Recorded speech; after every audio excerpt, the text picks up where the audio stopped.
Dağılın inekler, Dağılın inekler değil. Olunca böyle Hayır, şey, sorular anlamda değil. soruyor. Şey Ama de diyordu, bıktım ben bu eve sizin ilişki istiyorum. Sen geri kafalısında diyebilir yıllar yani. önce. Hani, Dans etmeyi Türkiye ham petrol boru hattındaki usulsüzlük. Geçelim mi belki NATO'ya? Evet. NATO o zaman- bizden geçti arkadaşlar. NATO Türkiye'nin üstünden mi Baksana geçti? yani. Türk Ya. mutfağı o kadar değerli ki biz tanıtım yapamıyoruz. Bak İtalyanlara bir tane peynirleri. Teyzeciğim geldi. Hoş geldiniz. Hoş geldiniz. Hoş geldin Orçun Hocam. Hoş bulduk Nevra Ayşem. Nasılsın? İyiyim sağ ol, sen nasılsın? Bir bekledin nasılsın dememe. Aynen bir bekledi. Bir de İyiyim ben de ne gelecek yapayım? mi? İşte. İyiyiz. Hayat, Çok şükür. çok şükür. Hepimiz iyiyiz. Çok güzel. Aynen. Mükemmel bir psikolojideyiz. Mükemmel bir psikolojideyiz. Ama bizden daha iyi olan psikolojiler var. Şimdi yolda Tabii ki de. gidiyormuş. İnekler gelmiş önüne. Bir polis arabasının. İnekler yolu tıkamış. İnekler çekilin. Dağılın. Dağılın. Dağılın inekler. Dağılın inekler değil. Anons Böylece geçiyor arabadan. her şekilde aynı inanılmaz. kafaya geldiğimizi düşünüyoruz. Aynen, Ben olsam onunla tabii. sohbet ederdim yani. Aynen ben de ederdim. Ben 5 yaşında Ne yapıyorsun? inek arkadaşım varmış benim. Ama arabadan inmek biraz şey. Ben yapmaz mesela ki. inekten falan korkmam ama tavuktan çok korkuyorum. O belli olmadığı için. Tavuk zaman? didikliyor. Evet. Ne zaman sinirleneceği belli olmadığı için tavuktan bir tık tırsıyorum Tırsıyor ben. musun? Aynen.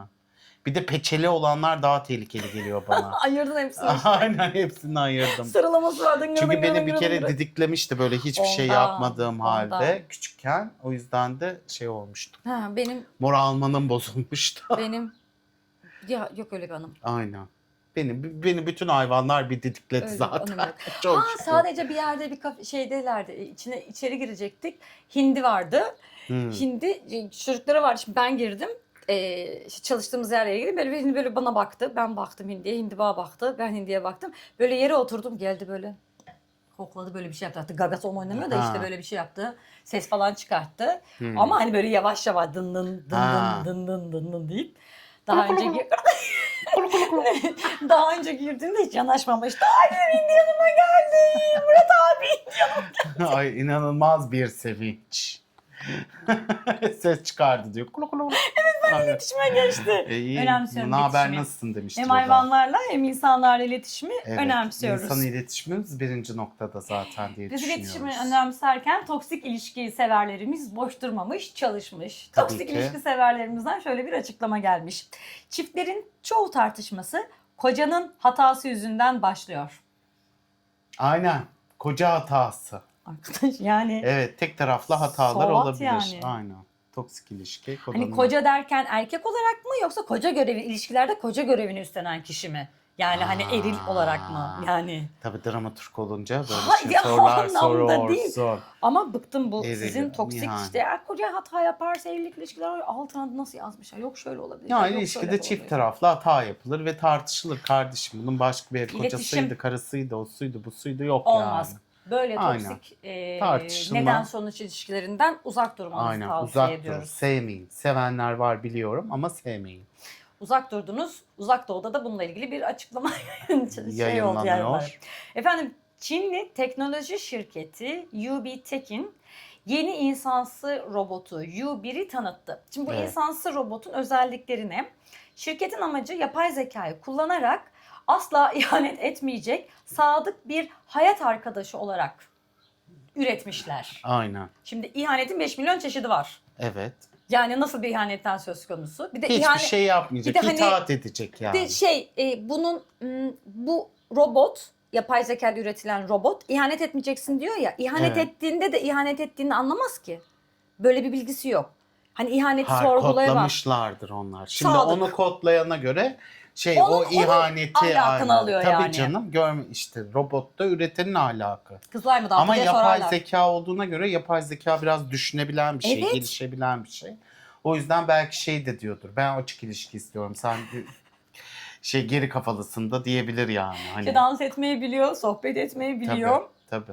Efendim bu şirketin amacı Çin'de yalnız yaşayan 120 milyon bekarlar, bir de bakım ihtiyacı olan 320 milyondan fazla yaşlılar için bunu Çok iyi. üretmişler. Yaşlılara ihanet etmesin yani. Başka bir yaşlıya gittim bugün. Aynen. Yarım gün sonra. Onun ilaçlarını aldım, O senin kadar- ilaçlarını evet. almadım. O kadar farklı yaşlılarımız var ki o yüzden ihanet dolaşmayayım diyor Güzel güzel değişik. Vallahi insan şeyi de hala ilişkiye yatırım yapıyor. Hala Hiç gerçekten. robotu yapmışım ben onu şöyle değerlendiririm böyle değerlendiririm demiyor. Osunu Diyor yapmışlar ki ya zaten. hala ilişkide ihanet etmeyen, aldatmayan, yok bilmem ne yapmayan Ahlakı robot. zorlayamazsınız. Robotu Hayır bile bir de zorlayamazsınız. robotla yani nasıl bir ilişki kurmayı planlıyorlar? Ben Çok onu benziyor ama. benziyor da anacığım sadece ilişki şeyden ibaret değil ya. Yani bilmiyorum yatak odası nasıl olacak mesela ya da ne olacak? Bunu şişme bebek kullananlara sormak lazım.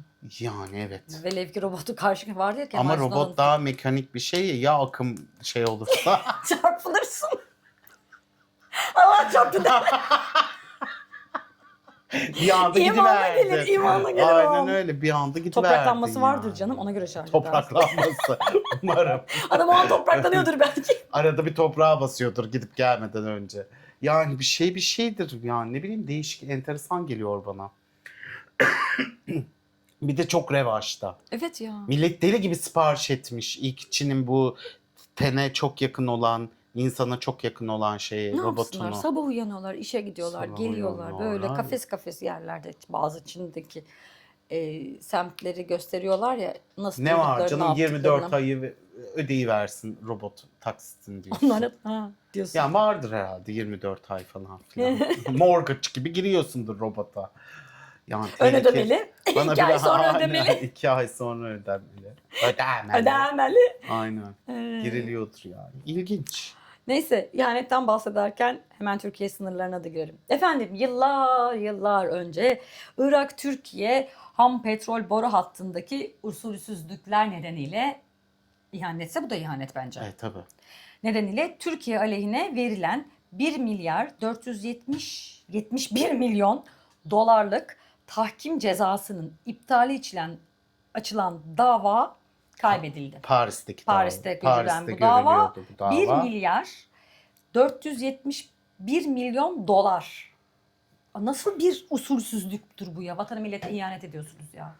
Yani artık boru hattına ek boru mu döşediler? Bilmiyorum, Kaçak oradan yol nasıl mu bir- kaçtılar? Ay, hiç Kaçak hat gibi. durmamışlar da. Yani bir şey olmuş işte İran'da bize Günde parayı kaç kesmiş. milyon dolar?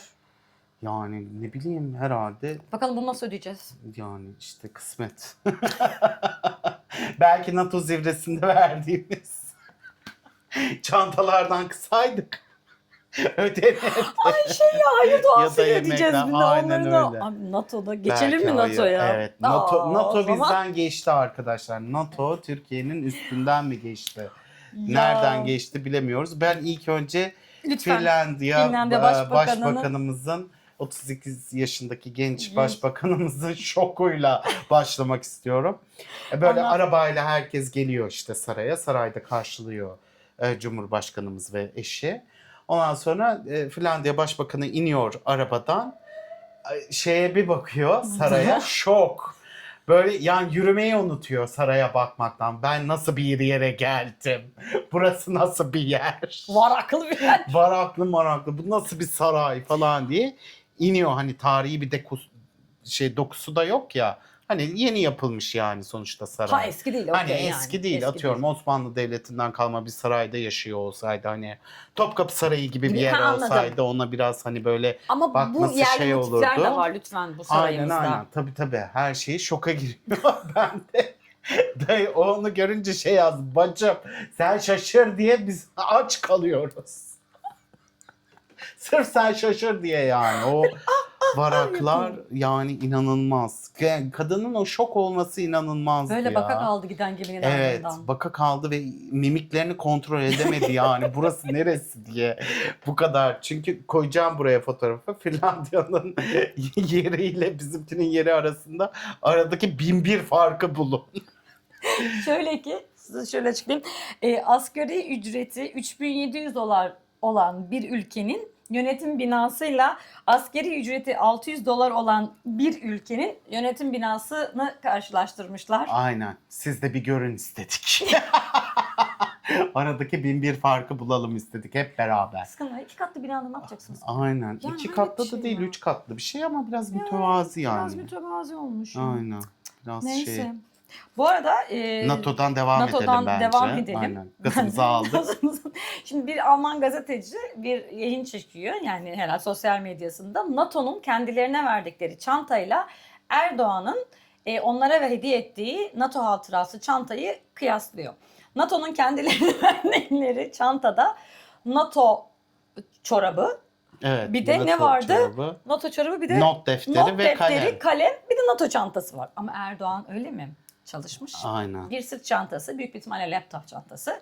İçinden Turkish Delight, Aynen. Türk lokumu. Türk lokumu. Her ne kadar birim fiyatını biz kontrol edemesek de dünyanın en çok fındığı bizim ülkemizde üretildiği için üretiliyor ve biz birim fiyatına Yiyemiyoruz. biz yapamıyoruz. Yiyemiyoruz. Fındık, bir kutu fındık, NATO fındığı.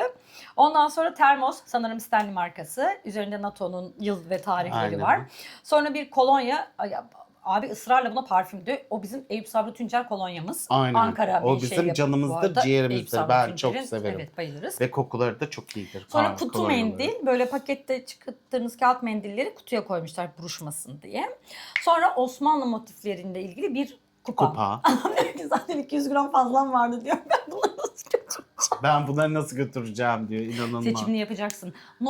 NATO omuz çantası mı? Bizim Erdoğan'ımızın verdiği sırt çantası mı?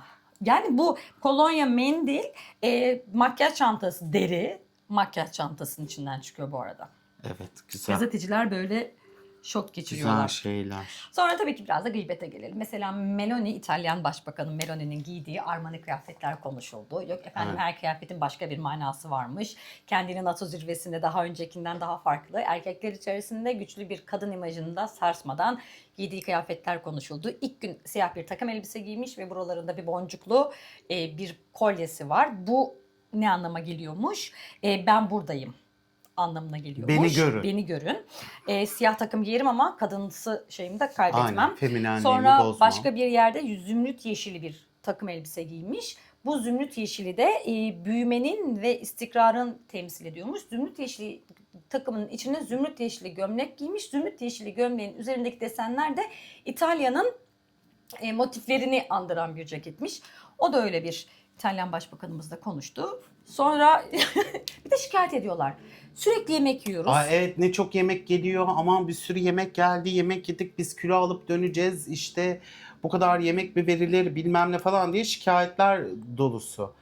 Ulan yiyorsunuz, geliyorsunuz, yediriyor, içiriyoruz işte. Daha ne Size istiyorsunuz yedirdik. ya? Trump'ın yurt dışından getirdiği tuvaletini kabul ettik. Aynen. Macron her sabah Ankara sokaklarında koşu yapsın diye bir Macron'a bilmem kaç bin tane koruma ve sokak boşaltıldı. Aynen Hiç öyle. kimsenin sporundan eksik etmedik. Ondan sonra Japonlarımızı Türk kahvesiyle şaşırttık, bardak suyla şaşırttık. Çok geçirdik. Japonya'da şöyle bir şey var. Jel şeklinde su.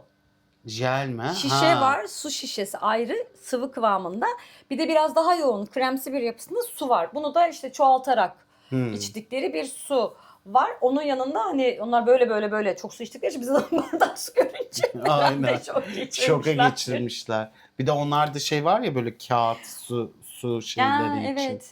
Tek Kağıttan kullanımlık, geri içiyorsun. dönüşümlü. Evet, böyle filtre kağıdı gibi. Evet. Öyle şeyler de var. Biz de normal bardaktan su içeriz kardeş. Biz severiz öyle bardaktan su Evet, içmeyi. bardaktan su Biz içmeyi bardak seviyoruz. seven bir milletiz. Evet. Kimse kusura bakmasın yani. Bardaktan. Öyle şaşırırsınız aynen.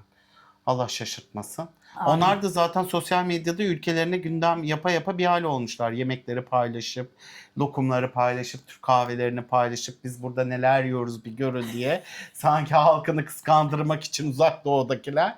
Hepsi böyle bak bende ne O var zaman diye Japonya artık bize paylaşmışlar. vize istemiyor. Son yıl. Japonya'da vize yok Bir galiba. sonraki sene zorlaştıracaklar galiba. Ha, Giriş girişine. çıkışları. Hadi bakalım. Aynen, kısmet. hiçbir şey değil. Zaten uçak bileti çok pahalı olduğu için biz sadece uçak biletlerine bakıp 5 yıl sonra alırız kalabiliyoruz. belki. 5 yıl sonrayı da kısmet diyoruz. Evet. Neyse, şöyle de bir Trump bir açıklama yapmış. Sosyal medyada gerçekleştirdik. Trump demiş ki Ankara'nın yolları bir harikaydı. Okey, bunu biliyoruz zaten. Ankara Aynen, sizin için Ankara'mızın NATO yolları zirvesi güzel. için zirve bir Ankara yolları 11 yaptı. milyar para harcadık arkadaşlar. Tabii ki de Havamız güzel batsın. olacak yani. Ha. Ha, hiç. Yani 11 milyar harcıyoruz ama işte orada da boru hattımız var. Orada da boru hattı var. Ondan sonra bir tane X herhalde Twitter değil, X kullanıcısı şöyle bir yorum yapmış Trump'ın yazısına. Büyük filozof herhalde. Fix nickname'li biri. Nickname değil, takma isimli biri. Hepsi senin için sarışın. Yeniden yaptık, boyadık, temizledik, sen geliyorsun diye. Sarı tutku demiş. Benim için artık sarı tutku. Trump. Sarı tutku. Sarı kola. Aynen, sarı tutku, sarı kola.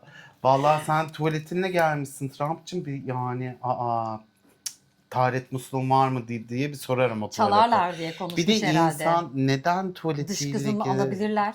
Ne yaptı? Dışkısıyla mı gitti Onun Amerika'ya? dışkıdan neler şey yapılıyor ya, bulunuyor ya. Allah Allah. Yok işte neye hastalığın var, ne var. O kadar konuştuk ya, tuvalette izlenen Doğru, sensörler doğru, sizin doğru. mabadınızı tanımlıyor ve ona göre sizin Aynen. yani Kişilik dışkınızla analizi ilgili işte yapıyorlar. ne yedin, ne Doğru. içtin. O kadar Ondan haklısınız korkmuştur. ki. Yani işte Ondan kısmet. korkmuş olabiliriz. Aynen. NATO zirvesinde böyle dedikodular vardı. Yani Daha vardı herkes da unuttuk, çok mutluydu. geçtik. Genelde goy goy yapıyorlardı. Sanki bir NATO zirvesine toplanılmamış da Güne hani öyle güne gelmiş gibi. Hani sabah kahvaltısı 5 çayıydı, öğle yemeğiydi, akşam yemeğiydi, işte akşamdan sonra meyvesiydi falanı filanıydı. Maşallah, Maşallah. yedirmişler, Ha, bu arada içirmişler. Bu arada menü çok güzel. Evet, tamamen. Menü tamamen Türk Türk yemeklerine yemeklerine ait, buranın. Osmanlı şerbetlerine ait falan yemekler. Yani çok güzel, Acaba fal leziz baktıran şeyler oldu mu? yemişlerdir. Bence bir falcı Türk- çağrılabilirdi Evet ya. Bence de o Türk bizim kahvesinin bir Türk yani geneliğidir yani. De geneliğidir ama işte. işte kısmet. goy yapsaydık. Aynen ama Ya. falcı bacı falan kapatıldı ya şimdi. Ha, o yüzden Erdoğan diyorsun da ki biraz onlara ne şeyi diyorsun. Buna Aynen. perhis, bu ne lahana Aynen. turşusu Öyle diyorsun. de olabilir. Neyse, yemekler Ha. o kadar beğenilmiş ki Macron aşçının ismi, şefin, çok özür dilerim aşçı değil, şefin ismi zaten Michelin yıldızlı bir şef. Ondan sonra onun Fransa'da bir restoran açmayı, şubeni açmayı düşünmüyor musun diye teklife gitmiş. Bize Helal yaradı. olsun. Yine bize Aynen. yaradı. Yine Ya. ama kendi ülkesinde var olan bir şeye yaradı yani. Yani bizimki de gider. Ne Gitsin, yapsın? şube Aşçı açmış. gitsin tabii canım, aşçı. Versinler, yok şu indirimi Aynen bilmem öyle. nesini vesairesini Kolaylık halletsinler. Herhangi sağlasınlar, kolaylık açsınlar. sağlasınlar. Yani. Türk mutfağı Sonuçta- o kadar değerli ki biz tanıtım yapamıyoruz. Bak İtalyanlara bir tane peynirleri tozu bile ne kadar ünlü. Ama Peynir bizim tozu mu var İtalyan'da? hani yani parmesan tozu, Ha, evet. parmesanı hani yani ünlü. Yani Ama bizde ne peynirler var hiç tanıtamıyoruz mesela. çünkü büyükbaş hayvancılık, Aynen. küçükbaş hayvancılığımızın gitti. Sonu bitti diyoruz. Sonu bitti. Aynen, sonu Bittiğinin bitti. sonu oldu. Bitti. Zaten hayvanlara bu kadar gerek yok eziyet çektirmeye. Neyse, bu kadar Avrupa'dan bahsettik. Kalkınma vesaire, işte vergiler, restoran açmak zorken Berlin'de bir skandal. Evet. Berlin'de köklü bir hastane büyük bir zora 270 düşüyor. yıllık Yahudi hastanesi iflas durumuna geliyor. Ama ne borçlanma. Borçlardan. Aynen. Ve buna bizim son yıllarda her tarafa şube açan yani bir köşeye dönüyorsun, orada bir tek köşeye daha Bakkal dönüyorsun. gibi. Gel işte ben Hani bakkalın yanı demiyorsun da şeyin hastanenin yanı hastanenin diyorsun. yanı diyorsun. Medikana Sağlık Grubu bu Yahudi hastanesinin, Berlin'deki tarihi Yahudi hastanesi borçlarıyla birlikte devralmış. Satın Ne kadar almış. satın almış. Ne kadar borcu olduğuna dair herhangi bir bilgi verilmemiş ama sadece o hastanenin bir bankaya olan borcu 35 milyon euroymuş. Belki diğer bankalara düşünün. Sonra Medicana satın almış. Sonra mevcut personel işine devam edecekmiş.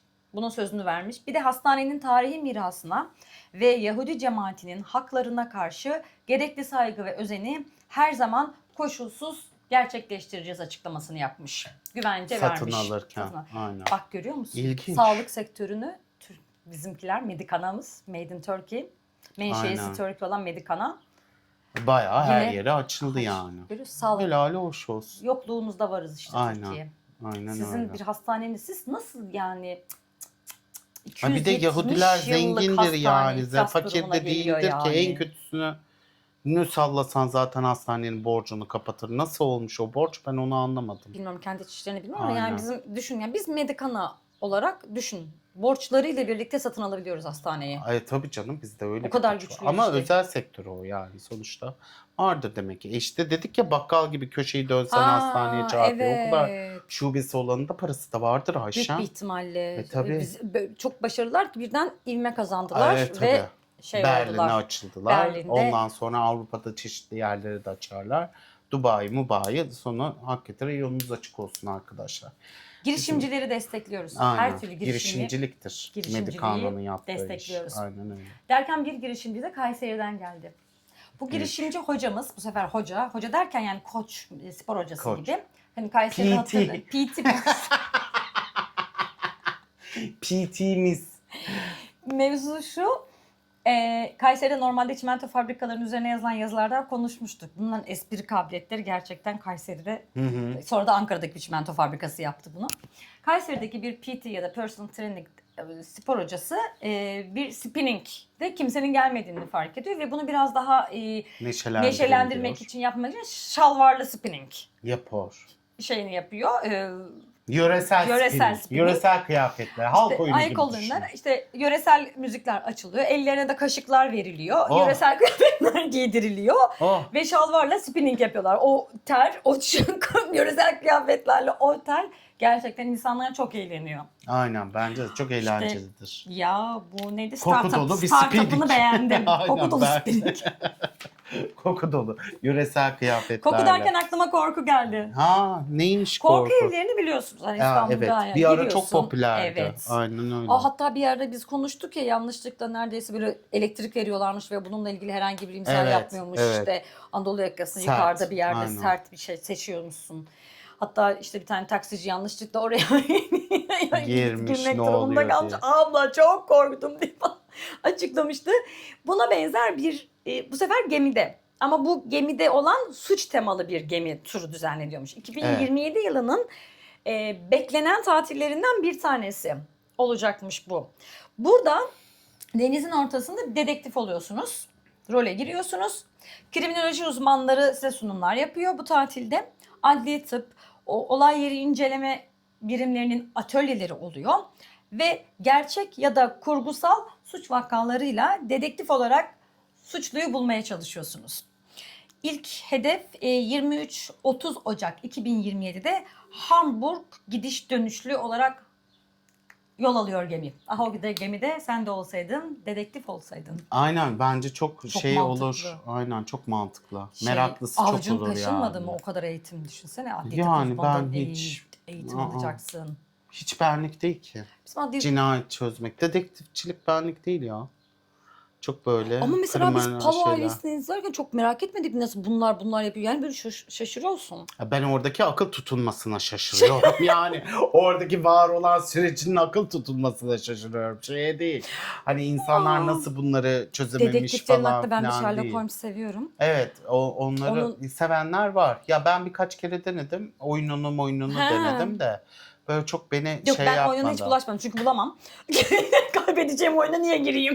Ben izleyici olarak seviyorum. Agatha Christie okuyorum. Aynen, Sherlock var. Holmes izliyorum. Okumak DFC. zevkli canım. Tabii canım o şekilde. Okumak falan. DTF vardı ya bizim de. Evet. HBO'daki bir dizideki iki tane Aynen. çok tatlı dedektif vardı. Tabii. Bir genç Onlar şeyinin. iyi. Aynen. Onlar güzeldi Aynen. izleyebilirsiniz ha izin veriyorum. Aynen izleyin HBO'da var. HBO Max'te. Hatta bizim kanalımızda yorumu da var. Lütfen. Evet. Ayşem'le ne Emmy adaylarından bir izlediğini tanesi. yapın. Aynen. Emmy'de aday gösterilen dizilerden bir tanesi. Neyse, zihni sinir hareketlerden, startuplardan bir tanesi de NASA'dan geldi. Neymiş? NASA uzaydaki çöpleri dert edinmiş. Uzayda nasıl çöp olabilir ya? Uzayda çöp olacağını hani yapabilmişler. Sonra da uzayda çöp problemi var. Allah Çöpleri nasıl Allah. tutturacağız diye Nasıl sormuşlar. olmuş o çöp? Yani hikaye şu, bilmiyorum nasıl Evet. olduğunu. Gönderdikleri malzemelerde, yakıtların falan Gerizekalılar vardır derdi. attıklarını atmıyorlar. Almıyorlar mıymış yani? Yedikleri, Ya da o dıktıkları- çöp gidiyor mu? Herhalde. Allah Allah. Nereye dağılıyor? Abi Bunları nasıl gittiğimiz yeri bulacaklar? pisliyoruz ya. İyi biz Türkiye değil en azından şu anda. Aynen. Ama Türkiye insanoğlu o öyle yani. Gittiği yeri pisliyor. İnanılmaz ya. Çöp toplasın diye birini mi arıyorlar? Evet. Abi Çöp ya. toplasın diye çöpleri temizlemenin bir yolunu bulan kişiye 3 milyon dolar ödül vereceklermiş. NASA'nın amacı da yenilikçi fikirleri teşvik etmekmiş. Evet çok Kazan iyi. kazan, win-win. Tabii canım NASA bırak oraya bütün çöpünü. Ondan sonra toplayacak birine 3 milyon dolar ver. Hey yavrum hey.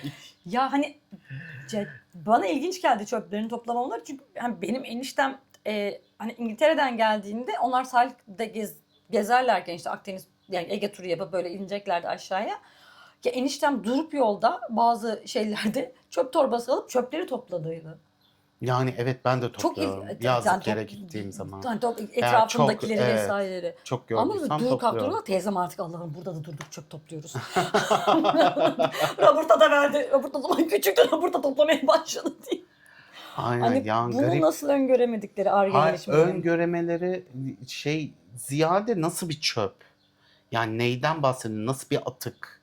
Kimyasal atık mı? Bir şey mi? Ya da o atık nerede yani? Havada mı? Nasıl? Mars'ta yer çekimi yok. Var mı? Bilmiyorum ki. Nasıl bir çöp olduğunu da bilmiyoruz. Neye Uzayda göre dolaşıyor o zaman. üretecekler yani? Belki Biraz detay ver. Nasıl buldum. pislettiğinin bir fotoğrafını çek gönder. Patlıyor ya bazen şeyler, uydular vesaire. Ha. Onların etrafa da dağılan Ha, olabilir. elektronik şey olabilir. Evet, Acaba tabii. bunlar astronotlar orada durduklarında yedikleri, içtikleri, gerçi onlar hap içiyorlar. Çıkışları, idrarları Ay, orada nasıl da duruyorlar mı temizleyecek? orada? Ama onu bir jele almıyorlar. Atıyorum şey gibi bir Aa, yerde değil midir yani o mantık? şey gibi karavanda yaşar gibi Karavandaki gibi şey bir jele yapıyorlardır. almıyorlar mıdır? Sonra İstanbul'a geldiklerinde İstanbul'a geliyor. NASA bizim Trabzon'da şubesi vardır NASA'nın. Allah söyletti. Aynen öyle. Yani Onlar da sonuçta yapıyorlardı. dünyanın O ortası zaman Çorum. Ama öyle. öyle. Öyle değil mi? Dünyanın ortası Demek ki Çorum. elektronik çöp. Herhalde öyle. Patlayanlardan. Bilemiyoruz Çünkü nasıl serbest çöpte bırakılıyor ya bazen olduğunu. uydular. Geri dönüşü Aynen. çok daha Tabii. şey olduğu için.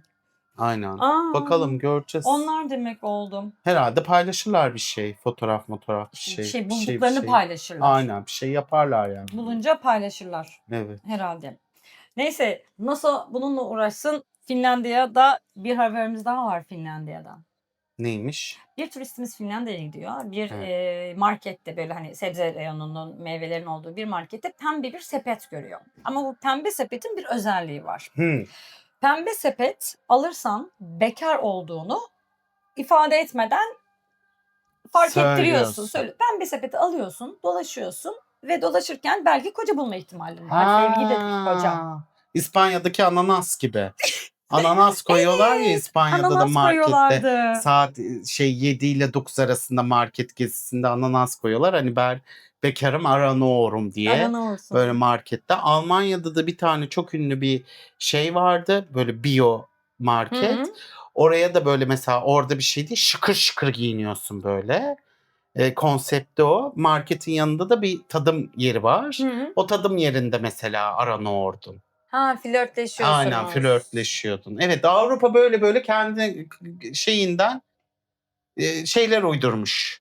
Yani biri işte ne bileyim öyle şıkır şıkır giyinen bir bio ve çok pahalı, aşırı pahalı bir market. Hani böyle yani işte o Cemaatçilik bu kadar e, parası olan gelsin. tabii zengin bir kesime hitap ediyor yani orası. Oraya herkes gidemez. Öyle Lidl gibi değil. Ondan sonra Lidl da Avrupa'nın BİM'idir yani bizde baktığında. Sonra da İspanya'da ananas, Finlandiya'da pembe sepet. Hadi bakalım. İnanılmaz. Sepet Pembiş yumurta pembiş sakın beni yoruyorlar. unutma. Ah vallahi iyisiniz ha. Aynen bir sepete Artık. koydular. Tabii. Türkiye'de de fırın olurdu herhalde mercimeği fırına verdik. Fırında buluşurduk. O sıcakta diyorsun aşk. Mercimeği fırına vermek diye bir şey var ya Ha. tabir. Herhalde belki ne bileyim öyle bir tişört. Bize de Bir gelir yerlerde. bence. Makro falan yapar. Ben bu girişimlere inanıyorum. Yani büyük girişimciler Diyorsun ki yapabilir. vekillerimiz Vekillerimiz aynen. Vekillerimiz açar buna dedenek göre bir diyemiyorum. hareket. Dedenek Aynen. diyemedim. Aynen. Boş ver. Vekil de boş verdik. Neyse vekil deyince aklımıza tabii ki milletvekili geldi. Ya. Arkadaşlar gene milletvekilimizin geçinememe durumuna bir göz atmak istedik. Göz atmadık. Göz atmadık. Gözümüze sokuldu. Aynen. O bizim gözümüze girdi gibi bir Gözümüze şey oldu. girdi. Doğru. Evet. Efendim. Biliyorsunuz Temmuz ayı zam ayıdır. Evet. Temmuz ayı genelde emeklilere, memurlara zam yapılır. Ama bu yıl kemerimizi sıkmamız gerektiği için zam yapılmadı. Ta ki Seni bizim görene meclis kadar üyelerimize olanlar oldu. Aynen. Olanlar oldu arkadaşlar. Asgari ücret ve emekli maaşıyla geçinmeye çalışan vatandaşların muayene katılım paylarına %246 246 zam geldi. Yani Zaten artık ne doktora ödeyeyim? gittiğinizde 1 lira ise maaşınızdan, 246 evet, TL. ilaç aldığınızda Oo. maaşınızdan %246 oranında Zaten kesintiye kesiliyordu. Zaten ben uğrayacaksın. vergi vermiyorum Evet, sigortam her için. türlü veriyorsun, her türlü de kesiliyor. Allah Allah. Çok ilginç ama milletvekillerimizi düşünmüşler en azından. Aynen. Yani emekli maaşıyla asgari ücret ve emekli maaşına böyle bir zam yapmışlar. Ama son 5 ayda toplam 90.290.000 TL sağlık giderleri olmuş milletvekillerimizin. O yüzden de demişler ki bu Bütçeden 90 milyonu karşılanmış. nasıl Hesapladılar o karşılayacağız? zaman. Tabii. He. O 90 milyonu nasıl karşılayacağız? Bakalım bizim emeklimiz ne kadar hastaneye gidiyor? Yaşlıdır zaten. Tabii. Ne kadar muayene oluyor? Biz onlara zam yapalım. Böylelikle milletvekillerinin sağlık durumlarını buradan halledelim demişlerdir bence. Yaşlılar her zamanki gibi gençlerimizi kol kanat geriyorlar. Emekli Bir olsalar de da demişler ki yanlarındalar. sağlık kesmez, bir de maaşlarını iyileştirelim demişler Demişler. galiba. Ve böylece Temmuz 2026'dan sonra milletvekili maaşlarımız 310.332 TL sadece maaş. olmuş. 310.000 milletvekili maaşı. Aday mı olsak? Ne yapsak yani? Milletvekili. Hani milletvekili adayı mı olsak? Ne Ya olsa? ben o kadar erkek çekemem. Yani bilmiyorum. Ama kadına da ihtiyaç var. Kadın fazlalığı da olurdu diye. Yani 310.000 çok iyi bir rakam değil mi ya? Çok iyi bir rakam yani. Benim 28.000 vatandaşım alırken 310.000'le geçinemezler ama. Çok Evet. zor. Biz bu Bak konuya değindik sağlıklarını ya. bile evet değindik, doğru. Gıybetim geldi de bu maaş skalası şeyimiz vardı. İşte düğüne davet İzleyin. ediyorlarmış, oraya davet ediyorlarmış, işte insanları yedirmeleri, içirmeleri gerekiyormuş.